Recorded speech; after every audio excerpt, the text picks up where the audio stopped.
नमस्कार। आज हम बात करेंगे आईसीटी की जो प्रोग्रामिंग लैंग्वेजेस हैं। देखिए, आज मैं आपको एक बात बताऊं, इसमें से कम 4 से 5 इम्पॉर्टेंट क्वेश्चंस निकलेंगे। बड़े ही ध्यान से सुनिएगा। मैं आपको बता दूंगी जो जो इम्पॉर्टेंट है, जो पेपर में आ चुका है और जो आ सकता है। ठीक है। सो प्रोग्रामिंग लैंग्वेजेस में सबसे पहले मैं बात करना चाहूँगी फर्स्ट जनरेशन लैंग्वेज की।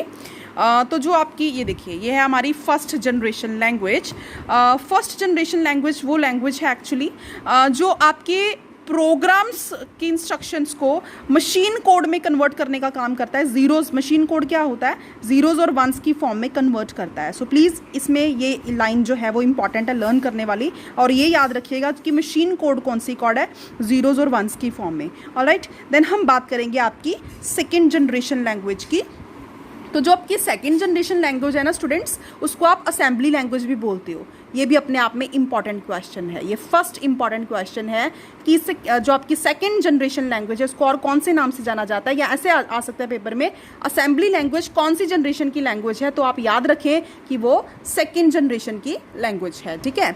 और आप ये भी याद रखें जो असेंबलर है, देखिए ये एक शॉर्ट इंग्लिश लाइक एब्रीविएशन को रिप्रेजेंट करने का काम करता है। ये भी आप लर्न कर लेना कि पूछा जा सकता है आपको शॉर्ट इंग्लिश एब्रीविएशन को कौन रिप्रेजेंट करता है, तो आप प्लीज़ याद रखिए असेंबली लैंग्वेज के अंदर आ रहा है ये, मतलब सेकेंड जनरेशन लैंग्वेज।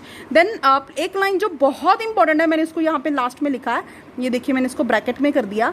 असेंबलर जो है, ठीक है, जो असेंबलर है वो कन्वर्ट करता है ऑब्जेक्ट कोड को मशीन कोड में। Very very important. पता नहीं कितनी बार ये क्वेश्चन पेपर में आ चुका है, आगे भी आने की पूरी संभावना है कि जो असेंबलर है, आपको क्वेश्चन कैसे होएगा, अलग अलग तरह की ऑप्शंस होंगी कि जो असेंबलर है वो मशीन कोड को ऑब्जेक्ट में करता है, या ऑब्जेक्ट को मशीन में करता है, या मशीन को मशीन में करता है। सो प्लीज़ आपको पता होना चाहिए कि जो असेंबलर है वो ऑब्जेक्ट कोड को मशीन कोड में कन्वर्ट करता है। मैंने अभी बताया था मशीन कोड क्या है, ज़ीरोज़ और वंस की फॉर्म में। देन हम बात करेंगे आपकी जो थर्ड जनरेशन लैंग्वेज है, जिसको आप बोलते हो higher level language. Very very important, आपका थर्ड इंपॉर्टेंट क्वेश्चन कि जो आपकी थर्ड जनरेशन लैंग्वेज है इसको आप हायर लेवल लैंग्वेज भी बोलते हो। तो जो हायर, अच्छा पेपर में क्वेश्चन देखो 2 तरीके का आएगा इसमें, अगर आया तो थर्ड जनरेशन लैंग्वेज को और कौन से नाम से जाना जाता है, हायर लेवल लैंग्वेज, या हायर लेवल लैंग्वेज कौन सी जनरेशन की लैंग्वेज है, थर्ड जनरेशन की। दूसरा, ह्यूमन लैंग्वेज किसको बोलते हैं, this is very much important. ये देखिए मैंने अंडरलाइन कर दिया, ह्यूमन लैंग्वेज का अगर जब इस्तेमाल उन्होंने पूछा तो वो आपका थर्ड जनरेशन माने हायर लेवल लैंग्वेज है। और यहाँ पे मैंने कुछ एग्जांपल्स लिखी हैं कि हायर लेवल लैंग्वेज में कौन सी लैंग्वेजेस आ जाती हैं। C++ आ जाता है स्टूडेंट्स इसमें, जावा आ जाती है आपकी, और एक्टिवएक्स आ जाती है। मैं दोबारा रिपीट कर रही हूँ, C++ आ जाता है, जावा आ जाती है, एक्टिवएक्स आ जाता है। तो आपको क्या होएगा, आपको ये तीनों ऑप्शंस दी होंगी, C++, जावा और एक्टिवएक्स, किसकी ये एक एलिमेंट्स है, तो आपको पता होना चाहिए ये थर्ड जनरेशन के माने, या फिर हायर लेवल लैंग्वेज लिखा हो सकता है कि इसके एलिमेंट्स है, कॉम्पोनेंट्स हैं। सो देन हम बात करेंगे फोर्थ जनरेशन लैंग्वेज की। आपकी जो फोर्थ जनरेशन लैंग्वेज है बेसिकली ये दोनों ही तरह के एनवायरमेंट्स, जैसे कि टेक्स्ट एनवायरमेंट और विजुअल एनवायरमेंट, दोनों ही एनवायरमेंट को कंटेन करती है अपने आप में। इसकी जो बेस्ट एग्जांपल है दैट इज .NET। प्लीज़ इसको लर्न कर लेना कि .NET जो है वो किसकी एग्जांपल है, वो फोर्थ जनरेशन की आपकी एग्जांपल है। सो प्लीज़ आप छोटी छोटी चीज़ें जो मैंने अभी आपको बताई है, 4 से 5 क्वेश्चंस मैंने आपको बता दिए। एक तो मशीन कोड कौन सा कोड है, ज़ीरोज़ और वंस की फॉर्म में। दूसरा मैंने आप लोगों को बताया कि जो सेकेंड जनरेशन लैंग्वेज है उसको असेंबली लैंग्वेज भी बोला जाता है। देन मैंने आपको बताया जो असेंबलर है वो क्या करता है, ऑब्जेक्ट कोड को मशीन कोड में कन्वर्ट करता है। देन मैंने आपको फिर चौथा क्वेश्चन जो इंपॉर्टेंट बताया वो ये बताया कि थर्ड जनरेशन को हायर लेवल लैंग्वेज भी बोला जाता है। ठीक है। और इसको ह्यूमन लैंग्वेज, जिसमें ह्यूमन एस्पेक्ट है, वो कौन सी लैंग्वेज है, वो आपकी थर्ड जनरेशन और हायर लेवल लैंग्वेज है। फिर मैंने आपको इसकी एग्जाम्पल्स बताई 5वें नंबर पे, C++, जावा, एक्टिवएक्स जो है वो किसकी एग्जाम्पल्स हैं, वो थर्ड जनरेशन मतलब हायर लेवल लैंग्वेज की एग्जाम्पल्स हैं। देन मैंने आपको क्वेश्चन बताया कि जो फोर्थ जनरेशन है वो दोनों ही तरह के, आपको पूछा जा सकता है वो दोनों ही तरह के एनवायरनमेंट को कौन यूज़ करता है, टेक्स्ट और विजुअल को फोर्थ जनरेशन यूज़ करती है। और .NET किसका एग्जाम्पल है, .NET आपका फोर्थ जनरेशन का एग्जाम्पल है। बात करेंगे कंपाइलर की स्टूडेंट्स। सो जो आपका कंपाइलर है वो कंपाइल करता है, वो कन्वर्ट करता है जो आपका सोर्स कोड है उनको मशीन कोड में। प्लीज़ इसको लर्न कर लेना। ये एक लाइन ना अपने आप में बहुत ज़्यादा इंपॉर्टेंट लाइन है जो आपको नंबर दिलवा सकती है 2। सो जो आपका कंपाइलर है वो आपके सोर्स कोड को मशीन कोड में कन्वर्ट करता है। प्लीज़ इसको याद कर लेना। और एक इंपॉर्टेंट लाइन और है इसमें, मैं आपको वो जस्ट लेके आपके पास आती हूँ जो बहुत इंपॉर्टेंट है, जिसमें से पेपर आ सकता है। सो ये जो कंपाइलर है, the output of the compiler, compiler का जो आउटपुट, जो रिजल्ट निकलता है ना स्टूडेंट्स, आप उसको क्या बोलते हो? आप उसको बोलते हो ऑब्जेक्ट कोड। इसके ऊपर आपको क्वेश्चन आ सकता है कि जो आपका जो रिजल्ट है कंपाइलर का, जो आउटपुट है, उसको आप क्या बोलते हो? आप उसको बोलते हो ऑब्जेक्ट कोड। ठीक है। और ये क्या कन्वर्ट करता है? ये सोर्स कोड को मशीन कोड में कन्वर्ट करने का काम करता है। 2 इंपॉर्टेंट लाइन्स होगी माना, 2 इंपॉर्टेंट क्वेश्चन हो गए। ठीक है जी। देखिए ध्यान से, एक बार मैंने फिर से आपको दिखा दी सारी लाइन। देन इंटरप्रेटर की हम बात करेंगे कि इंटरप्रेटर क्या है। इंटरप्रेटर क्या है? इट ऑल्सो कन्वर्ट्स, ये भी कन्वर्ट करता है सोर्स कोड को मशीन कोड में। उसके साथ साथ एक एडिशनल जो फीचर है इसमें वो ये है कि जो इंटरप्रेटर है वो ट्रांसलेट करने का काम करता है, एग्जीक्यूट करने का काम करता है। क्या?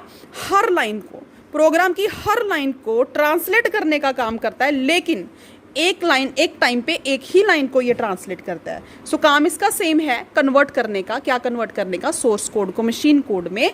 प्लस जो एडिशनल फीचर है वो क्या है कि ये ट्रांसलेट करता है प्रोग्राम की हर एक लाइन को, लेकिन एक लाइन को एक टाइम पे एक ही लाइन को। प्लीज़ ये भी आप याद रखें। देन जो इंपॉर्टेंट आपकी डेफिनेशन है आईसीटी में, that is scripting languages. So scripting language क्या है? बेसिकली जावा स्क्रिप्ट की मैं एग्जांपल मैंने यहाँ पे आप लोगों के लिए लिखी है सो दैट आपको ज़्यादा क्लियर हो जाए। जावा स्क्रिप्ट जो हो गई या ASP.NET हो गई। ठीक है। अच्छा, एक बार क्वेश्चन आया था पेपर में, ASP.NET में ASP की फुल फॉर्म क्या है? तो स्टूडेंट इस पे भी फंस गए थे। तो एक्टिव सर्वर पेजेस, प्लीज़ इसको लर्न कर लेना आप अच्छे से। ASP.NET में ASP की फुल फॉर्म क्या है? That is active server pages. तो ये आपको पता होना चाहिए। सो जावास्क्रिप्ट और ASP.NET किसकी एग्जाम्पल है? आपको पता होना चाहिए किसकी एग्जाम्पल है। ये स्क्रिप्टिव लैंग्वेजेस की एग्जाम्पल है। ये क्वेश्चन पेपर में आप लोगों को आ सकता है कि स्क्रिप्टिव लैंग्वेजेस की कौन सी एग्जाम्पल्स हैं। जावास्क्रिप्ट, ये तो आपको याद हो ही जाएगा, यहाँ पे स्क्रिप्ट लिखा ही हुआ है। दूसरा ASP.NET, मैंने बोला ना वो एकदम से चेंज होने वाले जो आपके पेजेस हैं। सो एक्टिव है ना वो जो चेंज हो रहे हैं। So active server pages. ठीक है।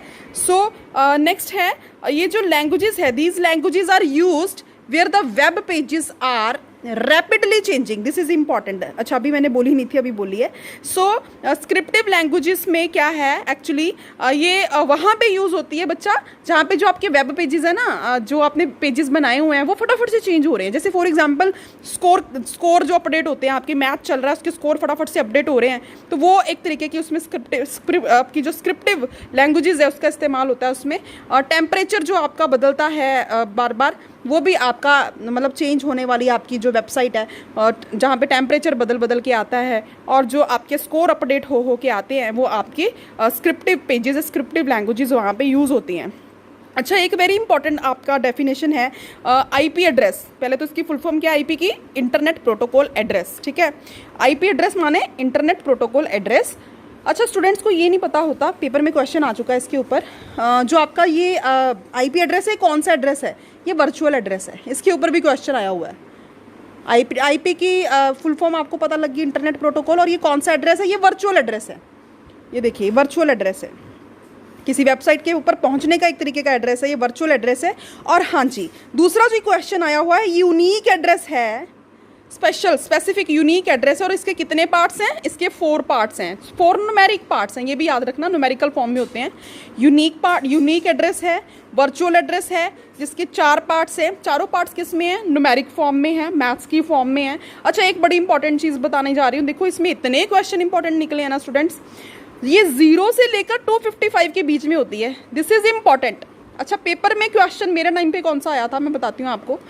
मेरे को इस तरीके से ना पार्ट्स आ गए थे, 125.216.114.21। ठीक है।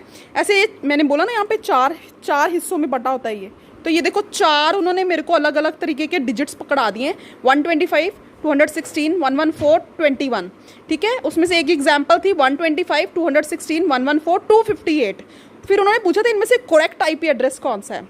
तो मेरे को क्योंकि पता था कि 0 से लेकर 255 के बीच में होता है, तो ऊपर वाला जो है वो आपका करेक्ट एड्रेस है, नीचे वाला गलत है। क्यों? क्योंकि यहाँ पे 258 तक पहुँच गया है, तो फिर 258 तक तो पहुँच ही नहीं सकता। सो प्लीज़ आप ये याद रखें, छोटी छोटी चीज़ें हैं जो मैंने आप लोगों को बताई है, अपने आप में इम्पॉर्टेंट। जब भी आप ये लेक्चर सुनते हो, मैं बार बार बोल रही हूँ कि बहुत ही छांट के आपके सामने लाइंस लेके आती हूँ। बहुत ज़्यादा मैं आपको हौच पौच या बहुत ज़्यादा आपको ओवरलोडेड लाइंस नहीं दे रही हूँ। ये अपने आप में इम्पॉर्टेंट है, जो मेरे टाइम पे भी आए हुए हैं और जो आ रहे हैं, वो सारी लाइंस में निकाल के इंपॉर्टेंट क्वेश्चंस निकाल के आप लोगों को दे रही हूँ, अपडेटिंग मटेरियल। सो प्लीज़ इसको आप लीनियंटली मत लेना। जहाँ मैंने कह दिया इंपॉर्टेंट है, वो सच में इंपॉर्टेंट है, उसको ध्यान से कर लेना। Thank you so much, have a very nice day. Think, believe and win. सोचिए, अपने आप पर विश्वास रखिए और जीत हासिल कीजिए।